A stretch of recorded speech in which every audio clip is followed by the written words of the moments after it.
WhatsApp guys, क्या हाल चाल।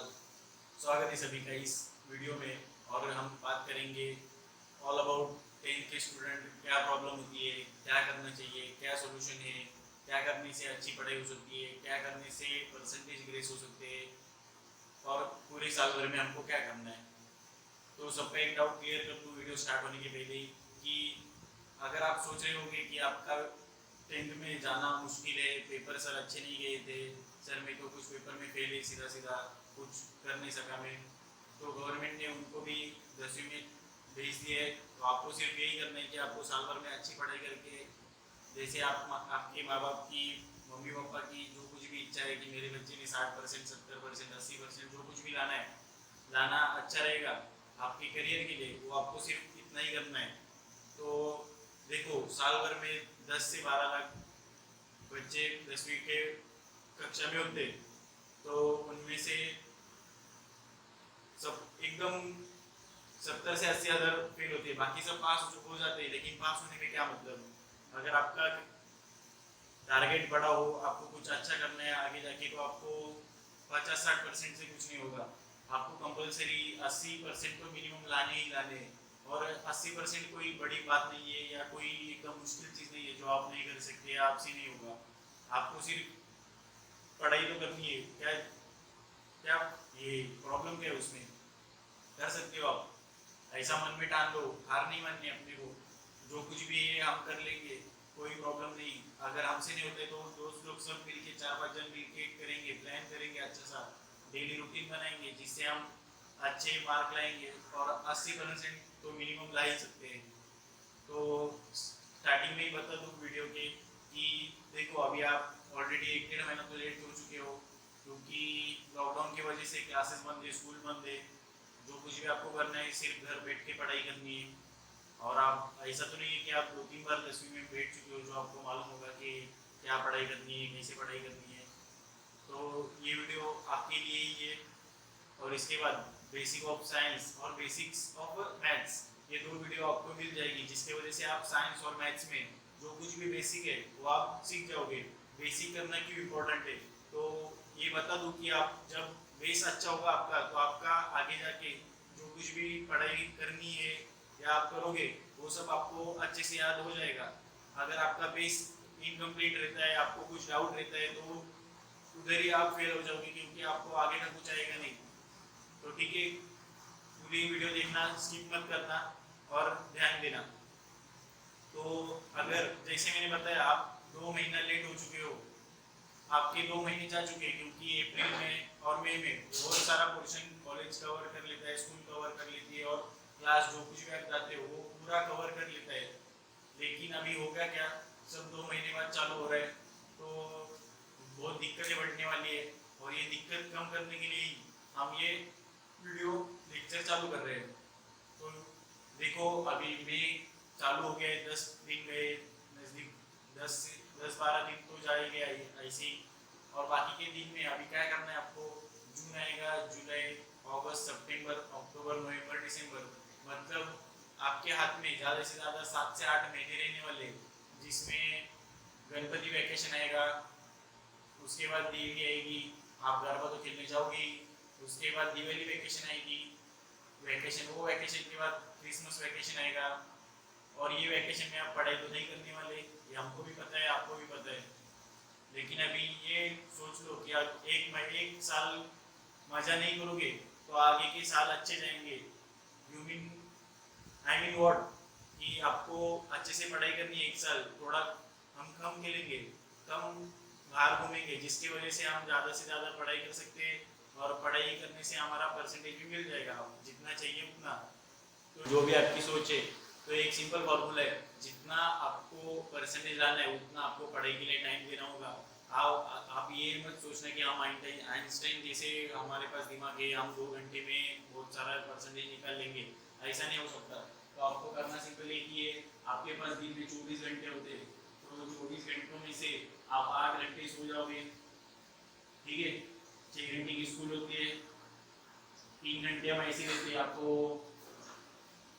घर का काम होता है, कुछ आपको खाना होता है, फ्रेश होना होता है, ये सब के लिए दिया। तो ये 6 और 3 9 और 8, से आपको 7 घंटों में से सिर्फ 3 से 4 घंटे ही पढ़ाई करनी है अलग, जो आप क्लास और स्कूल छोड़ के करोगे, जो आप पर्सनल स्टडी करोगे, पर्सनल पर्सनल का मतलब खुद का, आपको जो कुछ भी डाउट्स है, जो कुछ भी आप वीक हो, उसका पढ़ाई आपको करना है। जिसमें आपको डाउट है और आपको जिसमें वीक हो, आपको कुछ आता नहीं है, जो आपको फिर से समझना है, ये सब की पढ़ाई आप वो टाइम पे करोगे।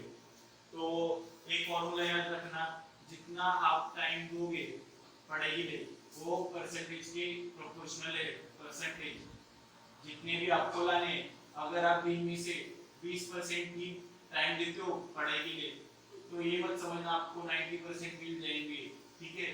तो आपको जितना टाइम देना है उतना आप दोगे, तो आपको जितने परसेंटेज चाहिए उतने आएंगे।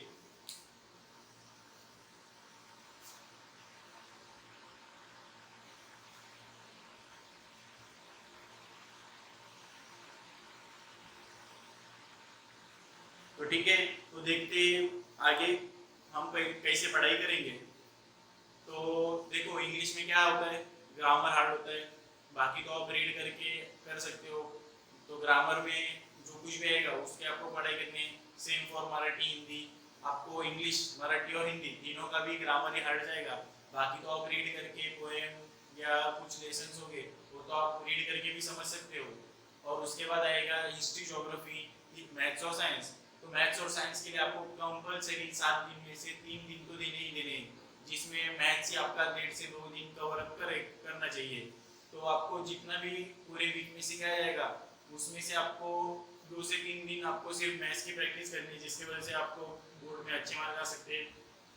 और उसके बाद साइंस, तो साइंस में भी आपको बायोटिंग होगी, लर्निंग होगी, कुछ डाउट हो गए तो वो आपके 1-2 दिन में वो करने हैं, और बाकी रहेंगे 2-3 दिन उसमें आपको बाकी का करना है। तो कंपलसरी याद रखना कि आपको 7 दिन में से 2 से 3 दिन तो मैथ्स और साइंस 2 सब्जेक्ट के लिए कंपलसरी देना है। तो बात रहेगी हिस्ट्री और ज्योग्राफी की, तो ये 2 सब्जेक्ट भी आप रीड करके या कुछ डाउट होता है तो आप डिक्शनरी में से फाइंड आउट करके सब कर सकते हो। तो इजी एकदम, आपको जो कुछ भी वर्ड समझ में नहीं आता इंग्लिश का तो आपको वो डिक्शनरी में से ढूंढना है, और जो कुछ भी आपने टेक्स्ट बुक में वर्ड है उसके नीचे अंडरलाइन करो, उसके ऊपर लिख दो जो कुछ भी उसका मीनिंग है। तो एकदम इजी है, ये आप कर दोगे तो हिस्ट्री और ज्योग्राफी का पढ़ाई तो ऐसे ही हो जाएगा। और उसके बाद बात करेंगे कंपटीशन। ये कंपटीशन क्या होती है सर, तो मैं बताऊंगा आपको। आपको आपके दोस्तों के साथ या आपके जो कुछ भी आजू बाजू वाले हैं जो आपके साथ 10वीं में पढ़ाई कर रही है, तो आपको सिंपल है उनके साथ एक कंपटीशन करनी है। वो कंपटीशन जैसे हम इतने टाइम पबजी खेलने में होती थी, फ्री फायर खेलने में या कुछ और रनिंग में, जो जैसे हम कंपटीशन करते हैं वैसे ही कंपटीशन हम पढ़ाई भी करेंगे। जिसके ज़्यादा मार्क वो जीता, तो आपको एक काइंडली कंपटीशन करनी है। अगर आपको मालूम है कल के पेपर में आ सकता है तो हम दोस्तों के साथ बिल्कुल भी शेयर करेंगे और उनको भी बताएंगे कि ये आ सकता है, ये नहीं आ सकता। तो ये अगर आप कर दोगे तो आपका एक काइंडली कंपटीशन चलेगा, जिसकी वजह से वो भी आपको हेल्प करेगा और आप भी उसको हेल्प करोगे।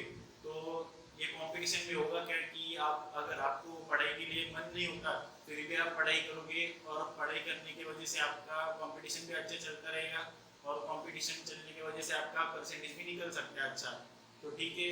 और उसके बाद बोलना चाहूँगा कि डर नाम की जो चीज़ है वो आपको होनी चाहिए पूरी 10वीं की साल में। अगर आपको लगता है कि ये सर बहुत मारते हैं, मैं इनके लेक्चर नहीं बैठूंगा, मैं इनका ज़्यादा पढ़ाई नहीं करूँगा, ये इनका समझ में नहीं आता है, तो ये डर नाम की चीज़ आपका बहुत सारा मदद कर सकती है। आपको उन सर के साथ अच्छा बॉन्डिंग रखना है, आपको डर रखना है, क्योंकि वो सर जब आपको डरेंगे तब आप पढ़ाई करोगे, अच्छे से पढ़ाई करोगे। अगर आपको नहीं करना है फिर भी आप करोगे, तो ये डर नाम की चीज़ भी आपको होनी चाहिए, जिसकी वजह से आपका परसेंटेज बढ़ सकता है। उसके बाद आप जितना भी वीक में पढ़ लेते हो, एक वीक में 6 दिन में आप जितना भी आपके क्लासेस में स्कूल में पढ़ाई होती है आपको उसकी टेस्ट देनी होगी।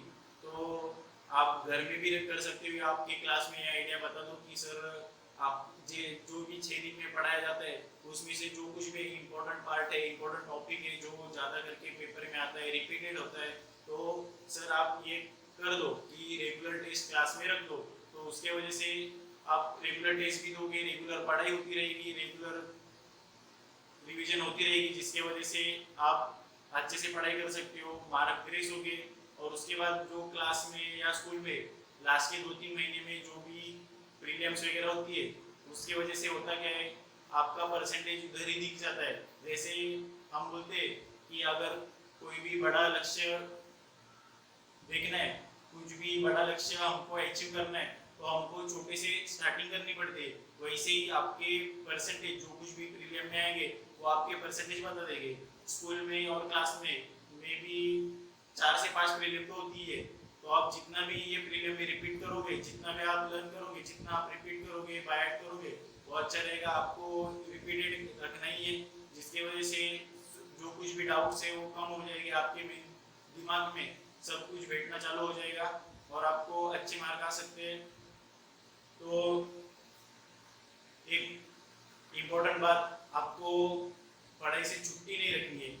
जैसे आप पढ़ाई की छुट्टी रख दोगे, चलो आज संडे में पढ़ाई नहीं करूँगा, एक दिन तो क्या हो गया, एक दिन नहीं पढ़ाई की तो क्या होती है, कुछ बड़ा तो नहीं हो जाएगा, एक दिन का क्या होता है।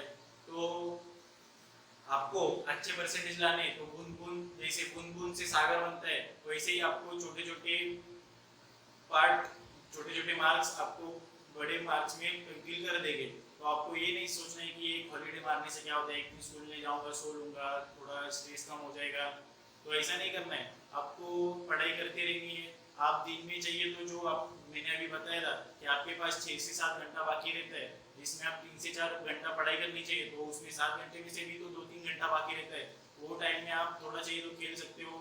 हाँ, ये जरूर बताऊंगा कि आपको अक्टूबर नवंबर तक आप एक वीक में से एक दिन 2 घंटे के लिए खेलना जा सकते हो, बिल्कुल जाओ, थोड़ा एंजॉय भी कर लो, जिसकी वजह से आपका स्ट्रेस अच्छे से कम होगा और पढ़ाई में फिर से इंटरेस्ट हो जाएगा।